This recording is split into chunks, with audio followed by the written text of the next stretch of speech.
You actually highlighted the clause, like with a yellow marker? He snorted, waving the contract like it was a cocktail napkin. That's adorable. The room chuckled low, smug, complicit.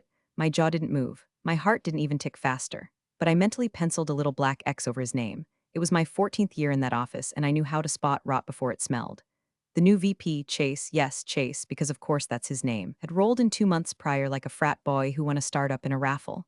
Business school haircut, loafers without socks, and an MBA from a program I suspect required at least 2 Instagram stories per week. His LinkedIn said things like disruptor and operational Sherpa. Mine had one word, compliance. Most people didn't even know I had a law degree. I didn't advertise. I didn't grandstand. I didn't raise my voice when leadership accidentally set vendor net terms to 120 instead of 30. I just attached a snippet from the procurement reg to my weekly report and let it do the screaming. Look, before we go further, this story gets good. Like, federal auditor crashes your board meeting good. So if you're listening and haven't subscribed yet, take a second. It really keeps this old compliance team caffeinated, and honestly, intern gets very emotional when the likes go up. Keeps her from crying over Excel formulas. Anyway, I'd built a career being unremarkable on purpose. Beige sweaters, quiet entrances. I was the kind of person you saw in the break room and assumed had been there since the building was constructed. That was fine, that was safe, until Chase arrived. Day one, he moved into the corner office like he'd paid rent. Didn't shake my hand, didn't ask what I did, just pointed at the wall of binders behind my desk and said, "Are those, like, real files?" I thought everything was digital now. My eyes smiled. My mouth didn't. 2 weeks later, I was left out of the annual vendor audit prep call. Not by accident. His assistant CC'd everyone in purchasing and ops and tagged it need decision makers only. I sat there, watching the invite flash across my screen like a mosquito you know is gonna bite someone else first. It never survived an audit without me. Hell, they barely survived lunch without me flagging allergen disclosures. Chase strutted around the floor like he'd discovered synergy. I'd watch him hold coffee cups like props, say things like "let's circle back offline," and use the word leverage like it was punctuation. I've seen goldfish with more institutional knowledge. He couldn't name a single clause in our ethics charter, but he gave a whole presentation to the board on agile integration philosophies. Still, I stayed quiet. I kept notes. And when I was pulled from the manufacturing safety subcommittee and replaced by someone who once said, "Wait, OSHA person, right?" I smiled and kept filing. My boss, Darren, was useless. An old warhorse turned show pony, more interested in golf than governance. Chase had him wrapped around his little uncalloused finger within days. It'd vanish for strategy lunches and come back reeking of whiskey and enthusiasm. I get follow-up emails telling me my risk assessments were overly cautious, and my documentation created friction in agile alignment. Translation: I made it harder to lie. One morning, I walked past the conference room during a core leadership sync, and Chase was mid-story about how he once closed a contract by sending a client a meme of Vince McMahon. They laughed. I walked on, printed an extra copy of the whistleblower policy and slid it into my personal folder at home. They thought I was decoration. They forgot I had teeth. The moment was coming. I just didn't know yet it would begin with a single line, uttered between sips of coffee and ego. 7 words that would collapse their little tower of charisma and buzzwords. Compliance is just paperwork, he'd said.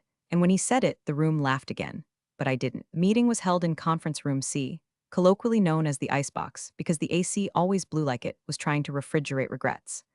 I was seated 2 chairs down from Chase, across from the new supplier rep, a man who looked like he was still nursing a Monster Energy hangover from 2013 and wore a blazer over a graphic tee that said "grind sleep." Chase was in rare form, legs kicked out, grinning like he was running a casting call for a reality show called America's Next CFO.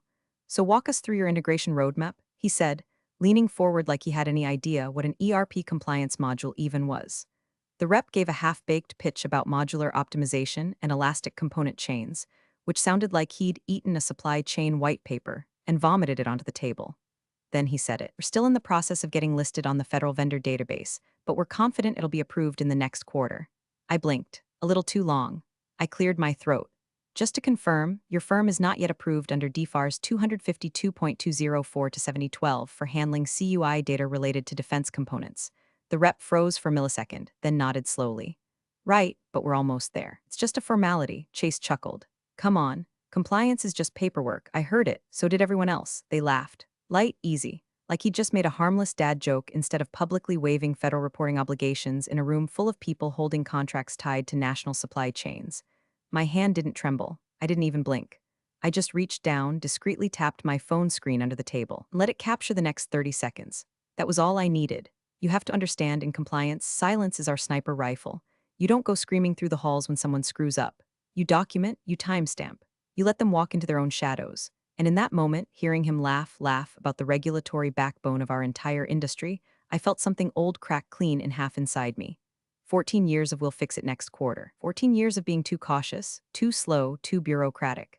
14 years of watching decisions get made in bars, not boardrooms, and then being asked to make it all look legal in the reports.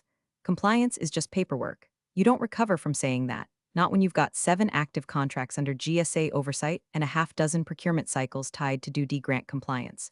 But no one else flinched. No one else paused. The project manager to my left even smiled and said, "We'll just have legal give it a once-over." That was the moment, that right there, I realized I wasn't in a meeting. I was in a crime scene, just one where the body hadn't hit the floor yet. Afterwards, Chase gave me a little wink on the way out. "Lighten up, Barb, you worry too much." I smiled, told him I appreciated his leadership. Then I went back to my desk, pulled up our vendor database, and downloaded the active federal supplier list for Q2, confirmed the rep's company was still unlisted, cross-checked their onboarding docs. 4 signatures were missing. The kicker? Someone had marked the supplier as compliant in our internal risk tracker 3 days before the meeting even happened. I opened a blank email, entered a single recipient. Investigator 1 at Ofbagov subject. Vendor on contract hash B 14927C body. Please see the attached clip from our vendor call regarding contract ID B 14927C. Attached, audio clip 614 BMP3. That was it. No sign-off, no signature block, no company footer. Just silence wrapped in a MP3 file. The moment I clicked, I felt no fear, no flutter, no heat, just clarity. Cold as the AC in room C. And from that point forward, every time Chase opened his mouth in a meeting, all I could hear was paperwork burning. I sent the email from my personal laptop in my car in the far corner of the parking garage, the level where the motion sensor lights take 3 seconds to flicker on, and the only constant noise is the low hum of a dying vending machine. I parked there often. No one else did. It was the one place in the building that didn't pretend.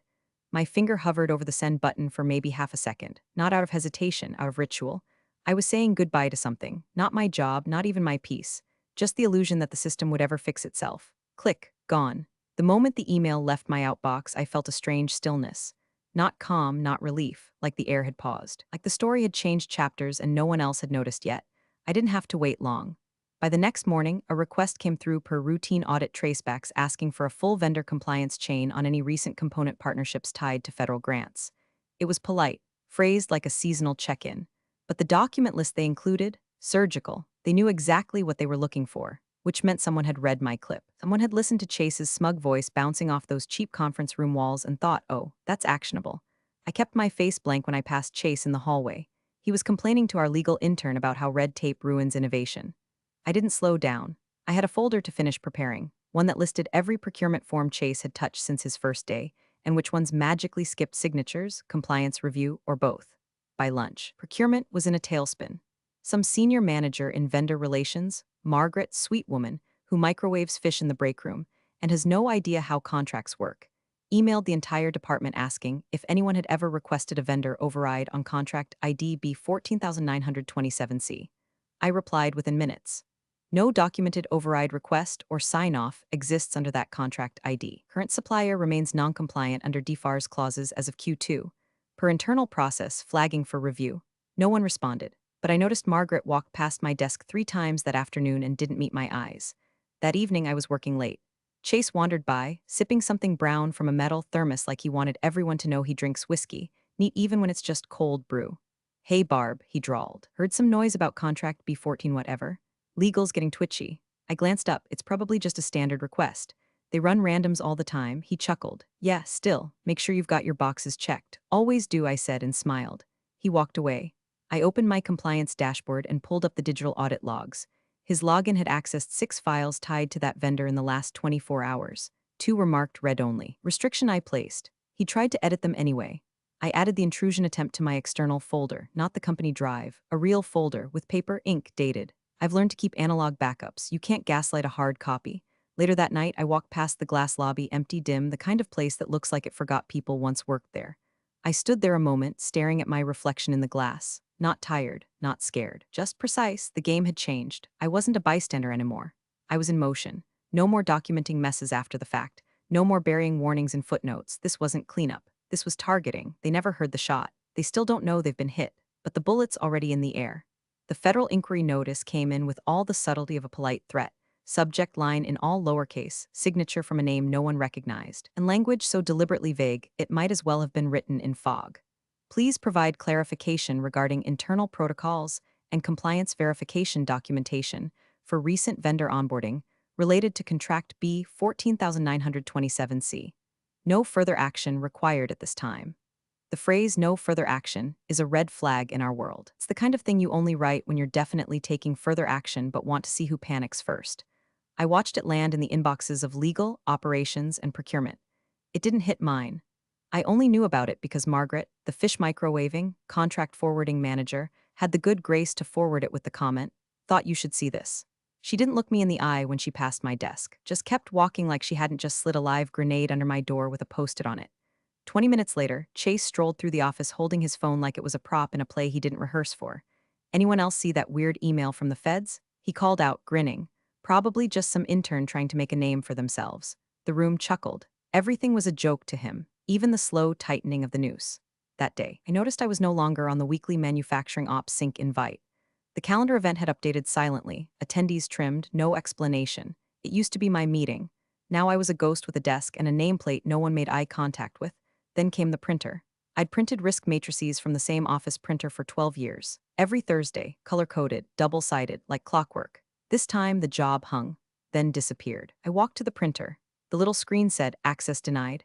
I tried again, same thing. Someone had removed my badge permissions just for that printer. Not the one by legal, not the one by HR, just that one. My usual one. It was petty, intentional, and exactly the kind of psychological move people like Chase think is clever, like putting a passive-aggressive note on your keyboard that says, "Clean me," and thinking it's management.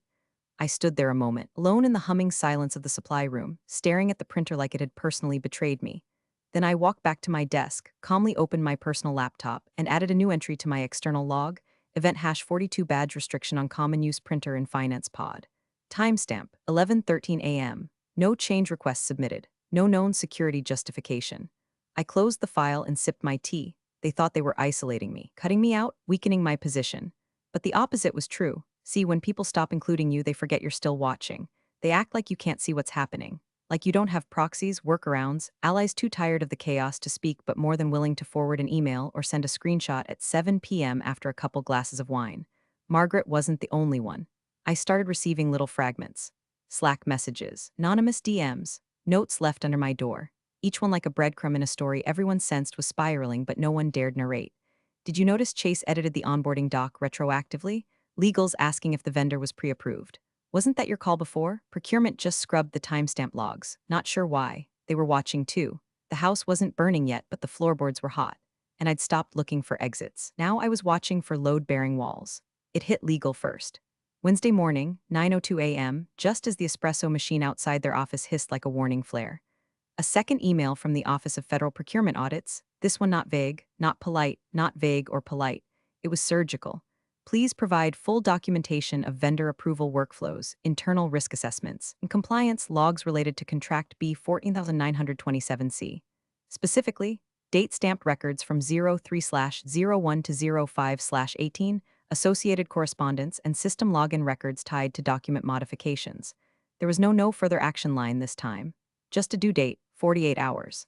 I watched the panic bloom through the glass walls. First, junior paralegal sprinted past me holding a legal pad like it might burst into flames. Then the GC herself stormed down the hallway, phone pressed to her ear, eyebrows in full crisis arch. 2 minutes later, my inbox blinked to life with a message from legal. "Can you confirm if you retained backup logs from Q1, Q2 vendor reviews?" I didn't reply immediately. Not out of spite, out of protocol. I opened my personal backup folder, yes, the analog one, and flipped through a stack of labeled manila envelopes until I found the one marked Q1 Vendor Integrity Chain. Inside, printed compliance checklists, annotated onboarding steps, and hard copies of 2 email threads Chase had accidentally failed to forward to legal. One of them had a red flag for me, dated March 4th, warning, supplier currently unlisted under DFARS. Approval pending. Do not onboard until confirmed. I sent the scanned copy back with a single sentence. See attached logs for requested range. Nothing more. By noon, the CTO had summoned his usual trio of whispers into his office. His door shut with a kind of finality, like a man locking himself in before the storm broke through the windows. I saw the calendar event go live. Emergency risk exposure review 6 o'clock p.m. invitees. CTO, General Counsel, VP Operations, CFO. Chase was in the room before it was even scheduled. Of course he was. At 5:47 p.m., I received a calendar cancellation for the Thursday budget allocation meeting. Agenda shift. Meeting rescheduled. Translation, we're hiding now. I stayed at my desk, didn't pack up, I waited. At 6:13 p.m., long after most of the floor had gone dark and only the vending machine's glow kept the hallway alive, I saw them emerge. The CTO looked like he'd swallowed glass. Legal avoided my gaze entirely. Chase, he still grinned, but his left shoe was untied. That man never had a detail out of place. The cracks were spreading. The next morning, I wasn't invited to the leadership status briefing either. Closed door, soundproofed, scheduled hastily. You could smell desperation on the invite. I walked to the printer, still denied, so I printed it elsewhere, and I backed up every file I'd ever touched on that contract. I copied server logs, exported login metadata, re-downloaded archived vendor correspondence, printed every version, filed it, labeled it. Then I did something new. I created a binder, not for me, for them. One section for each executive who signed off on the vendor. A timeline of edits, highlighted inconsistencies, blank approvals. One page titled Legal Risk Exposure Projected Fallout. No commentary, no analysis, just facts with timestamps. I placed it in a drawer with a single sticky note on top, if asked. By the end of the week, I'd noticed that procurement had gone completely silent on Slack. No banter, no memes, just a black hole of unacknowledged questions and invisible replies. Then on Friday afternoon, one of the junior IT guys, Jeremy, I think, approached my desk. He looked pale. Hey, weird question. Did you run any permissions changes on Chase's files? I blinked. No, why? He shrugged, fake casual. Just some logs showed admin overrides from your account. Thought maybe it was a glitch. I stared at him. I haven't touched Chase's files. You should escalate it if there's an anomaly. He nodded, too quickly, walked off. I waited 5 minutes, then opened my access log. Found exactly what I expected. Someone had cloned my login and tried to pin a document change on me. It failed. My audit log caught the conflict. I printed it, dated it, filed it under a new label, tampering attempt stage 1. The escalation had begun, and I wasn't scared, I was ready. The access log didn't lie. Friday night, 10:42 p.m., long after the janitorial staff had vacuumed around the interns' beanbags, and the lights dimmed low enough to forget who you stabbed for corner office, someone used temporary admin credentials to dip into my compliance drive. Specifically, the folder labeled Federal Ready, Contract B 14927C. The audit trail flagged it in yellow, accessed externally via VPN. User not recognized. Device ID unknown. Session ended after 42 seconds. 42 seconds. Just long enough to panic. Not long enough to understand what I keep in that folder. I didn't raise a flag, didn't even report it to IT. I just took out my legal pad, wrote down the timestamp, underlined it twice, and stapled it to a printed screen capture of the log. Then I locked it in my external binder under the divider marked Retaliation Passive Stage. Monday morning. HR called me in. Carol from HR looked like someone who'd gotten her degree in workplace harmony from a YouTube certificate course. She smiled like a flight attendant asking if I'd like to crash in the mountains or the sea. She gestured to a chair, folded her hands, and said the line I'd been waiting for.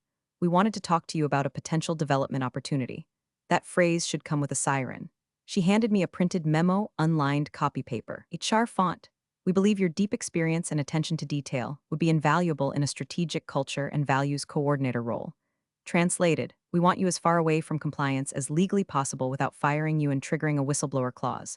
I read it twice. Looked up. Will this change my access credentials? Oh, we're still finalizing that, she said, too quickly.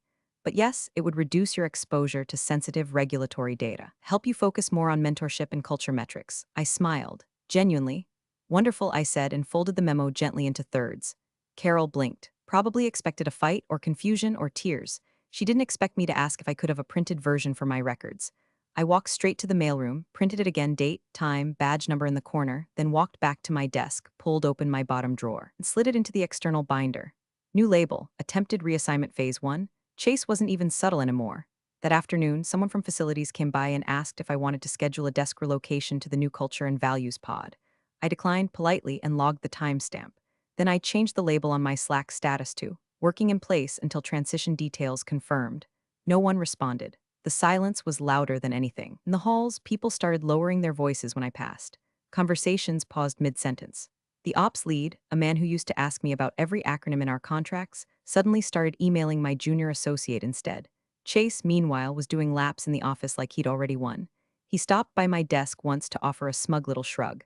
Nothing personal, Barb, just realignment. We all have to play to our strengths. I looked up from my screen, didn't blink. Thanks for the feedback. I've been documenting everything. His smile faltered for half a second. Half a second was enough. By Wednesday, I got word from Jeremy in IT, via a mysteriously anonymous message forwarded from a burner Outlook address, that my cloud folders had been flagged for redundant data storage. He included a screenshot. A request to disable, sync, and archive local copies of non-critical materials was signed off by someone in facilities, not IT, not legal, not even Chase. They were laundering the sabotage now, using proxies, paper trails too clean to point directly but clumsy enough to stink. They wanted my files gone, my access gone, my fingerprints wiped from the crime scene, but they didn't understand the depth of my redundancies. They didn't know about the binders, the backups, the terminal I ran from home once a week, mirroring key directories the second any change occurred. I didn't need the company's drives, I was the drive, and now, the files were just kindling. I wasn't holding logs anymore, I was holding a match. Subject line, no reply needed, that was it. No greeting, no footer. Just one line in the body of the email, thank you, see you tomorrow. It hit my inbox at 6:12 p.m. on a Thursday night, just as the last of the sales team stumbled out of the break room arguing about cold brew ratios like it was a religion. I read it once, then again, closed my laptop, locked the external binder, and left the office for the first time in weeks before the sun dipped below the rooftop HVAC unit. That night, I didn't pore over audit logs or annotate tampering timestamps. I lit a candle, poured wine, put on vinyl, slept with my phone off, because I already knew. Friday morning hit with a weird kind of pressure, like the air inside the building was heavier, thicker, like the ceiling tiles knew what was coming and were trying to brace themselves. Chase wasn't in yet. Unusual, considering he usually strutted in like a Peloton instructor off-cycle, ready to ruin someone's morning by 8:15. At 8:36 a.m., security buzzed the front desk. I watched from the window above the printer hallway, yes, the same one I'd been locked out of 2 weeks ago, as a black sedan pulled up to the curb. Out stepped a man in a gray federal issue suit, crisp as fresh litigation. He carried two things, a government laptop and a portable speaker. Not a backpack, not a briefcase, just that. He didn't say much to the receptionist, just showed ID and nodded toward the elevators. I followed our distance. Quiet shoes. No eye contact. He was escorted to the 12th floor. Executive, that's where the board was gathered for their quarterly strategy session. Everyone who mattered was already inside. The CEO, the CTO, the VP of Ops, legal, and yes, Chase, who'd apparently shown up 5 minutes prior looking like he hadn't slept. I wasn't invited. Of course not. But the hallway leading to the boardroom had a glass partition, half frosted. And I'd learned over the years exactly where to stand if you wanted to see without being seen. I stood there now. At 9:01 a.m., the federal agent entered the room, placed the speaker on the table, opened his laptop, and calmly connected the two. I couldn't hear the words, but I knew the audio. Come on, compliance is just paperwork, Chase's voice. Echoing, confident, stupid. You could see the shift ripple through the room. First, the CFO leaned back, then legal sat forward. The CTO blinked slowly, like someone recalculating their entire life insurance policy. And the CEO, he didn't move at all, just stared at the speaker like it had personally insulted his bloodline. The agent let the silence settle after the clip finished. Then, with an almost theatrical slowness, he turned his laptop toward the CEO. I couldn't hear what he said, but I saw his lips. Explain this. Not can you explain, not do you want to clarify, just the command, explain. Chase tried to speak, raised a finger, then stopped. His mouth opened, closed, opened again. The federal agent didn't look at him, didn't even acknowledge him. Then the CEO finally moved, lifted one hand, gestured toward legal, like maybe she'd produce a miracle or an alibi or a time machine. She just shook her head. There was no defense, not for this. Not for the cascade of falsified sign-offs, the vendor approvals written in future tense, or the recorded proof of institutional negligence. That's when the agent finally said something I could hear, even through the glass. Who oversaw compliance for this vendor? Every head in the room turned, not toward Chase, toward the empty seat across the table. Mine, and then finally the CEO spoke. Where's Barb, a board member, someone who once called me paper wallpaper in a staff mixer, stood and opened the door. His voice was quiet, too quiet. Could you join us? I didn't smile. I didn't move fast, but I stepped into that room like I'd lived there all along. The only thing louder than the speaker on the table was the silence that followed me in. The room smelled like desperation masked in citrus, some overzealous attempt to spritz away the stench of fear with overpriced eucalyptus bergamot air freshener. But nothing could scrub what had just echoed off those glass walls. Compliance is just paperwork. The clip had finished playing, again by request, and this time no one laughed. The federal auditor, Mr. Haverson, according to the badge clipped to his belt and the subtle scowl welded to his face, closed the laptop with the slow finality of a judge slamming a gavel. He turned toward the CEO, who sat rigid, fingers tented like he thought geometry might save him. Please explain this mindset. 6 words, flat, deadpan, lethal. The CEO, Charles Ellison Roman III, yes. The kind of man who makes sure you know he's the third, blanched so hard you'd think someone unplugged his skin tone. His mouth opened like it wanted to form a rebuttal, but only found air and regret. I don't condone that statement, he stammered. It's not reflective of our values. The auditor didn't blink. Your values are not under audit, Mr. Ellison. Your practices are. That's when legal started whispering. Fast, urgent, the GC leaned over, lips near the CEO's ear, fingers jabbing softly at a folder filled with documents I could already tell were out of date. Chase sat frozen, elbows tight, that frat boy confidence drained from his pores like someone had popped him with a pin. I stood by the door, still as a statue, the room's eyes sliding toward me one by one like they'd just remembered I existed, and that they'd made a terrible, terrible mistake. Haverson turned to me. Ma'am, he said, respectful but firm. You oversaw compliance during the onboarding of vendor Delta Resin LLC? I nodded. I did. And did you raise concerns about their approval status? Yes, multiple times, documented in internal emails and vendor review logs. He gestured toward the board table. Please join us.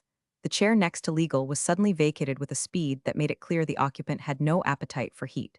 I sat, folded my hands, zipped my slim binder. Not the full external one, just the curated summary. 10 pages, no more, not a single wasted sentence. I slid it across the table. Here are the compliance assessment logs, onboarding records, sign-off trails, and the revised vendor status as of the week of March 6th.